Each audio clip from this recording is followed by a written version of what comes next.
Olá pessoal, é um prazer enorme tê-los aqui. Eu sou o professor Dr. Jussiane Galúcio da Frota e hoje a gente vai ver mais uma aula de biologia com ênfase agora em vírus. Tá? Antes de iniciarmos a aula, deixe aí o seu like, se inscreva no canal para receber notificações aí das próximas aulas. Então os vírus, eles são seres acelulares, não são formados por célula, não existe membrana plasmática, não existe citoplasma nem carioteca. Eles são formados apenas por uma cápsula de proteínas e dentro um material genético, podendo ser DNA ou RNA. Eles são considerados também parasitas intracelulares obrigatórios, eles só estão vivos, só adquirem vida quando eles entram na célula, que eles vão dominar a célula para fabricar novos vírus. Fora de uma célula, ele é chamado de vírion e não tem atividade, não é considerado aí um ser vivo, não tem metabolismo próprio. Então, em relação ao tamanho, eles variam aí de 300 a 20 nanômetros, então são muito pequenos, só são vistos aí no microscópio eletrônico. E eles apresentam uma especificidade. Os vírus, eles vão atacar somente determinadas células, ou células da garganta, ou células do pulmão, ou células dos glóbulos brancos do nosso corpo, que vão atuar na nossa defesa. Em relação à reprodução, os vírus eles podem se reproduzir pelo ciclo lítico ou pelo ciclo lisogênico. O ciclo lítico, o vírus ele vai acoplar numa célula, a gente vai colocar como exemplo aqui um bacteriófago, um vírus que se reproduz exclusivamente em bactérias. Então ele vai se acoplar à bactéria, introduzir o seu DNA vai dominar a célula e no final, quando todos os vírus estiverem montados, ele vai romper, destruindo essa bactéria. Então, no ciclo lítico, o vírus destrói a bactéria.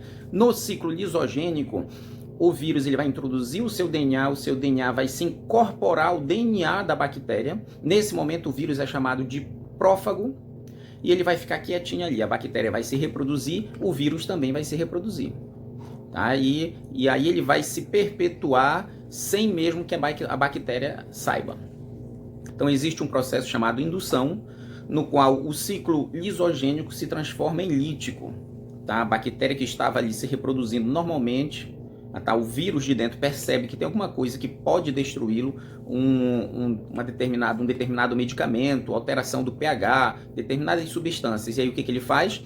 Ele se desprende do DNA da bactéria, domina a célula, faz com que a célula produza novos vírus e no final sai dessa célula destruindo-a. Tá? Então o ciclo lisogênico virou lítico. A gente chama isso de indução. Existe um grupo de vírus pertencente aos retrovírus. Olha o nome, retrovírus. São vírus que apresentam uma enzima chamada transcriptase reversa, que elas conseguem aí fabricar um DNA a partir de um RNA. O que é normal? O DNA fabricar DNA ou RNA. Tá? Não é normal um RNA fabricar um DNA. Somente um grupo consegue fazer isso. Alguns vírus que só têm RNA. E consegue fazer isso graças à presença de uma enzima chamada transcriptase reversa.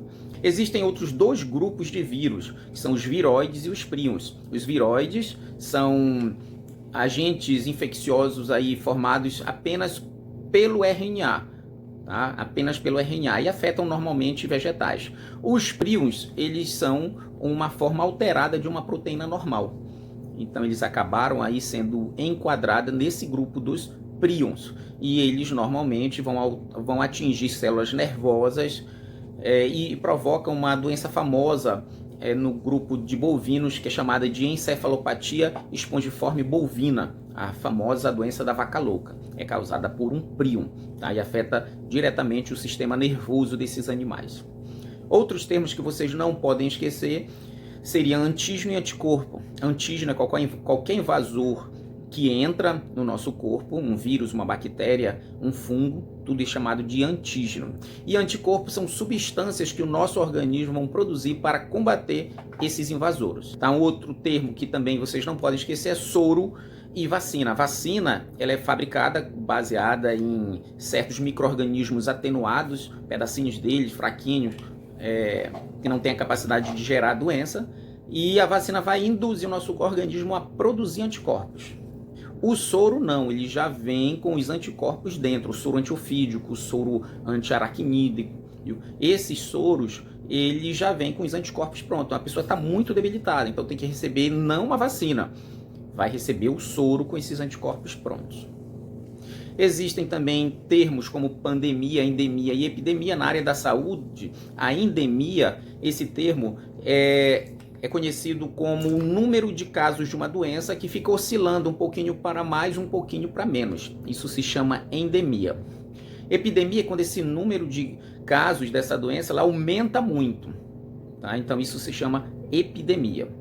E pandemia é quando a doença ela atinge todos os continentes, o mundo todo. Então pandemia ou uma doença cosmopolita. E aí nós temos várias doenças causadas por vírus, como gripe, como raiva, como herpes, rubéola, condiloma, também chamado de verruga genital, AIDS, catapora, dengue, as várias hepatites como A, B, C, D e E, poliomielite, febre amarela, sarampo, varíola. Então existem muitas doenças aí que são provocadas pelos vírus. Pessoal, era essa a nossa aulinha de vírus. Espero que tenham gostado. Tá? A gente se vê aí em uma outra aula de biologia. Muito obrigado pela atenção. Até mais. Valeu, pessoal!